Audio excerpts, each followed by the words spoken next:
ആറന്മുളയിൽ നിന്നാണ് ഈ good morning നിങ്ങളുടെ അരികിലേക്ക് എത്തുന്നത്. നിങ്ങൾക്കറിയുന്ന പോലെ എനിക്ക് പിന്നിൽ അല്ലെങ്കിൽ ഞങ്ങൾക്ക് പിന്നിൽ ആറന്മുള പാർത്ഥസാരഥി ക്ഷേത്രമാണ്. ഇവിടെ നിന്നാണ് ഇന്നത്തെ മോർണിംഗ് ഷോ ആരംഭിക്കുന്നത്. നിങ്ങൾക്ക് അറിയുന്നത് പോലെ നമ്മുടെ യാത്രയുടെ ഭാഗമായിട്ടുള്ള 6ാം ദിവസമാണ് നമ്മൾ ആറന്മുളയിൽ എത്തുന്നത്. VPS Lakeshore presents SKN40. Smitha Haridas ഈ സ്മിതയുടെ നമുക്കൊപ്പം ചേരുകയാണ്. അനുജ ഓൾറെഡി നമ്മുടെ ഓടൊപ്പം ഉണ്ട്. സ്മിത, എങ്ങനെയുണ്ട് സ്റ്റുഡിയോയിൽ ഇരുന്ന് നമ്മുടെ യാത്ര കണ്ടപ്പോ എങ്ങനെയുണ്ട്?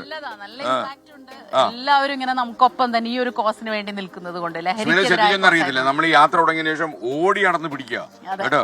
മാത്രമല്ല നമ്മള് മുഖ്യമന്ത്രി നൽകി ഉറപ്പാക്കാൻ നമ്മൾ പോലീസ് ഉദ്യോഗസ്ഥന്മാരോടും എക്സൈസുകാരോടും ഒക്കെ കൈമാറിയിട്ടുണ്ട്. ആരും ഇടപെടത്തില്ല, ഒരു ഇടപെടലും ഉണ്ടാവില്ല, നിങ്ങൾക്ക് സ്വതന്ത്രമായിട്ട് പ്രവർത്തിക്കാമെന്ന് കരുതിയതിനു ശേഷം ഇന്നലെയും കൂടി ഒരുത്തിന് MDMA വിഴുങ്ങിയിട്ടുണ്ട് കോഴിക്കോട്.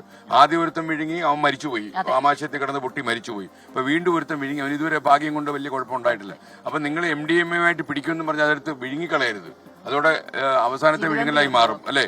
ഓക്കെ, ഇതൊക്കെ ചെയ്യാതിരിക്കുക എന്നുള്ളതാണ് നമുക്ക് ചെയ്യാൻ കഴിയുന്ന കാര്യം. നമുക്ക് രാവിലെ തന്നെ നെഗറ്റീവ് വാർത്തകൾ പറയണ്ടല്ലേ. ഓക്കെ, കാര്യം കാണുന്നവർ വിചാരിക്കും ഇയാളെ യാത്ര ചെയ്താലും നേരെ ആവത്തില്ലയോ എന്ന് വിചാരിക്കും.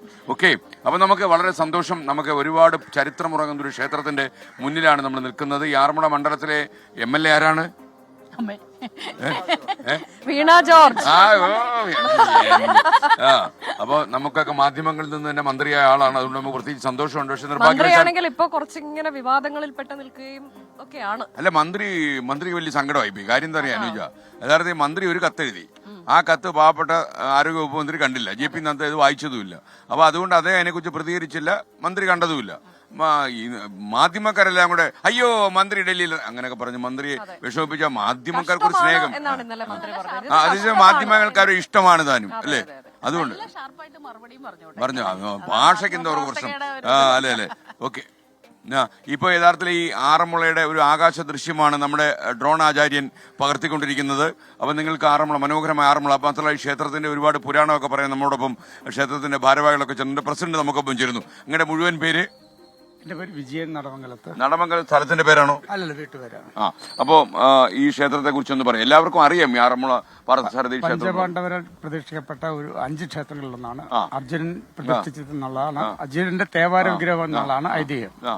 പരശുരാമൻ പ്രതിഷ്ഠിച്ചെന്ന് പറയുന്നുണ്ട്.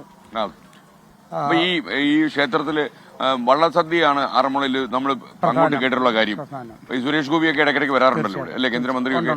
ഓക്കെ, വള്ളസദ്യയെ കുറിച്ച് പറയാൻ ഇദ്ദേഹം അല്ലേ. ഓക്കെ, അങ്ങയുടെ പേര്? സാമ്പദേവനാണ്. സാമ്പദേവൻ സേവാ സംഘം പ്രസിഡന്റാണ് ഞാൻ. അങ്ങ് ഈ വള്ളസദ്യയെ കുറിച്ച് പറയുന്നതിന് മുമ്പേ നമ്മള് ഒരു യാത്രയിലാണ്. എന്റെ അഭിമാനമാണ് എന്റെ കേരളം എന്നുള്ളത് തെളിയിക്കാനും ഒക്കെ ആയിട്ടാണ് നമ്മൾ നടക്കുന്നത്.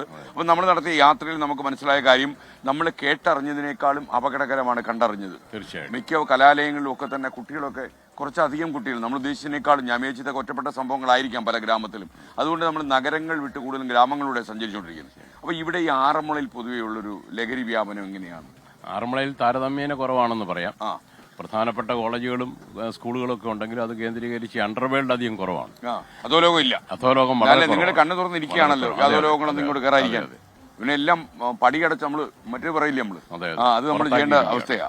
ഓക്കെ, ഇനിയിപ്പോ പള്ളിയോടെ അതിനെ കുറിച്ച് വള്ളസദ്യ. ആറന്മുള ക്ഷേത്രത്തിലെ ഏറ്റവും പ്രധാനപ്പെട്ട ഒരു വഴിപാടാണ് ഈ വള്ളസദ്യ എന്ന് പറയുന്നത്. പള്ളിയോടങ്ങളിൽ വരുന്ന ഭക്തജനങ്ങൾക്ക്, കരക്കാർക്ക്, വഴിപാടുകാര്, ഇഷ്ടകാര ലബ്ധിക്കായിട്ട് നൽകുന്ന ഒരു സദ്യയാണ്.